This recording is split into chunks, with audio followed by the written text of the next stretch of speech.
So guys দেখেন আজকে অনেকগুলা ভাত আসছে আমাদের হাঁসের জন্য। তো এখন আজকে ভাত দিব হাঁসগুলোকে।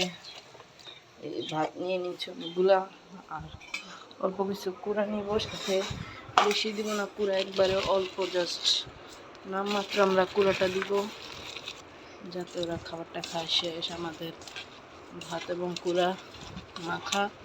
এখন আমরা এটাকে ভালোভাবে মিক্স করে নিই। গাইস হাঁসের ভাত মাখা কমপ্লিট। এখন আমরা হাঁসগুলোকে খাবারটা দিয়ে দিব। এদিকে আমার হাঁসগুলো অপেক্ষা করছে সামনে। এখন বাজে 11টার, মোরগটাকে বেঁধে রাখছি কারণ অনেক ডিস্টার্ব করে, তাই এই যে দেখেন হাঁসগুলোকে এখন খাবারটা দিব। দেখেন গাইস ভাতগুলো দিয়ে দিচ্ছে, খাওয়া শুরু হয়ে গেছে। সবাই গাইস লাইক কমেন্ট শেয়ার করবেন এবং চ্যানেলটা সাবস্ক্রাইব করবেন। টাটা।